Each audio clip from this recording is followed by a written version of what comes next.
নমস্কাৰ বন্ধুসকল আজি আসলতে এটা অত্যন্ত দুখৰ বেদনাদায়ক দিন কেইঘণ্টামান আগতে অসমৰ এক বিশাল সাংগীতিক প্ৰতিভা জুবিন গাৰ্গৰ নশ্বৰ দেহ সিংগাপুৰৰ পৰা দিল্লী হৈ আহি গুৱাহাটী পাইছেহি আজি গুৱাহাটীৰ ৰাস্তাত অগণন জনসমুদ্ৰই লাখ লাখ মানুহে প্ৰমাণ কৰিছে জুবিন গাৰ্গ আছিল অসমৰ এক অবিনাশী আত্মা জুবিন গাৰ্গ হল এক অমৰ সত্তা এই সত্তাৰ প্ৰতি নমস্কাৰ জনাৰ শ্ৰদ্ধা জ্ঞাপন কৰি এই গোটেই ঘটনাটোত আহা কেইটামান মোৰ মনলৈ অহা প্ৰশ্ন আৰু বহু কেইগৰাকী লোকে সামাজিক মাধ্যমত মোক যি প্ৰশ্ন কৰিছে সেই প্ৰশ্নৰ বিষয়ে মই কেইটামান কথা ক'ব লৈছো প্ৰথম প্ৰশ্নটো উঠিছে যে মৃত্যু কেনেকৈ হ'ল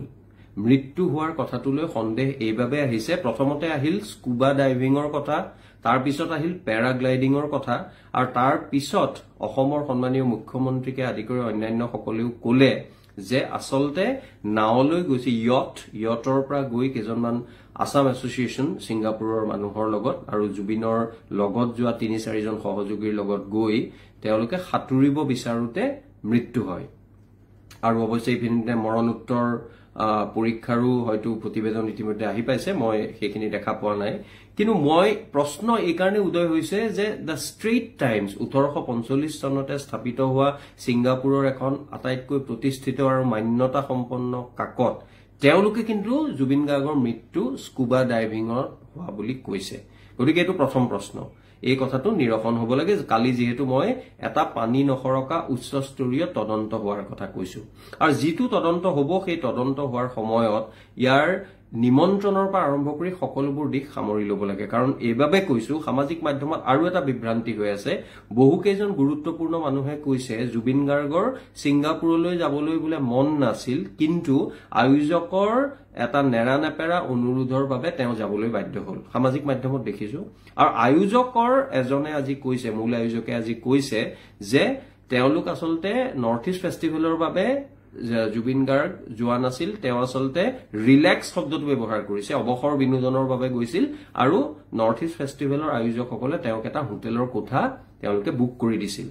দুইটা কথাৰ মাজত কিন্তু সাংঘাতিক এটা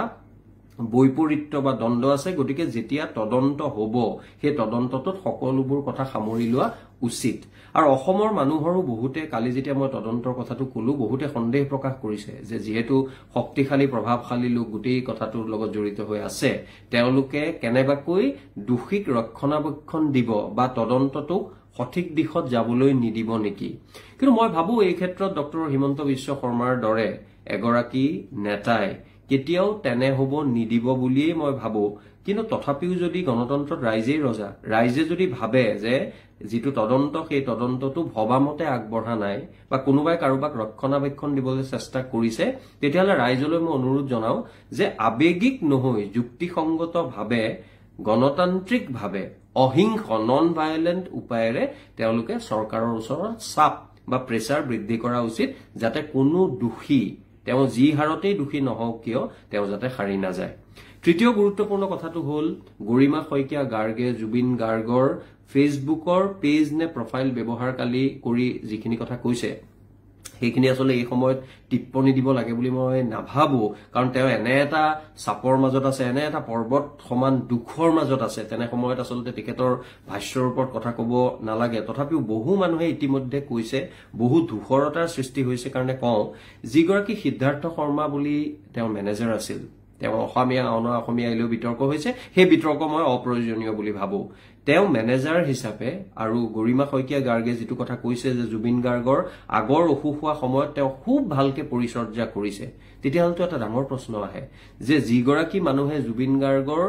বেমাৰৰ কথা অসুখৰ কথা জানে আগৰ অসুখৰ সময়ত পৰিচৰ্যা কৰিছে সেইগৰাকী মানুহে সেই মানুহজনক সাগৰৰ বুকুৰ মাজলৈ লৈ যোৱাৰ কাৰণ কি আগদিনা কিমান শুইছিল আগদিনা কিমান মানে নিশালৈ তেওঁ এটা টিয়াৰ্স ইন হেভেন পৰিবেশন কৰা আমি দেখিছো এইখিনি কথা যেতিয়া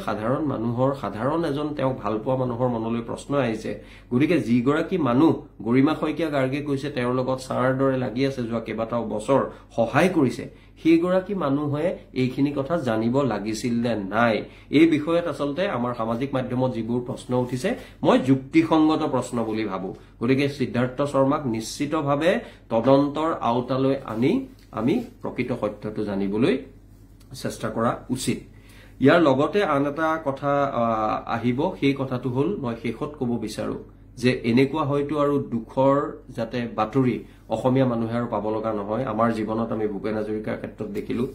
আমি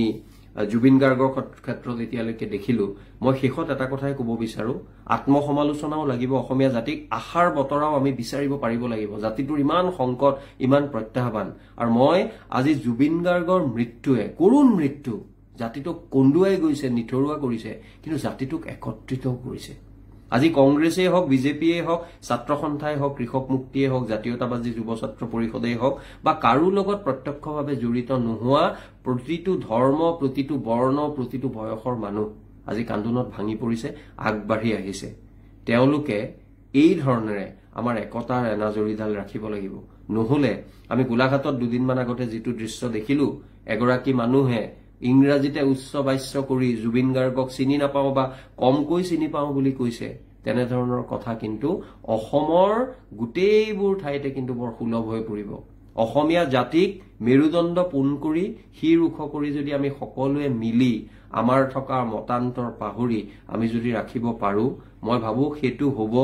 আজি জুবিন গাৰ্গৰ নশ্বৰ দেহ আহি পোৱাৰ দিনটোত আমি তেখেতৰ স্মৃতিৰ প্ৰতি যাচিব পৰা গভীৰ শ্ৰদ্ধাঞ্জলি। তেখেতৰ গীত লাগিব, তেখেতৰ সংগীতক লৈ নানা কথা হ'ব, কিন্তু তাৰ লগতে এই ধৰণে জাতিটোক আগবঢ়ালে মোৰ দৃঢ় বিশ্বাস জুবিন গাৰ্গৰ আত্মাই চিৰশান্তি লাভ কৰিব। লগতে পুনৰবাৰ ময়ো ব্যক্তিগতভাৱে অসম চৰকাৰক অনুৰোধ কৰিলো, এটা প্ৰকৃত উচ্চস্তৰীয় পানী নসৰকা তদন্ত হওক, আৰু যি মানুহেই ইয়াৰ লগত জড়িত নাথাকক কিয়, যিমান ডাঙৰেই নহওক কিয়, তেওঁলোকক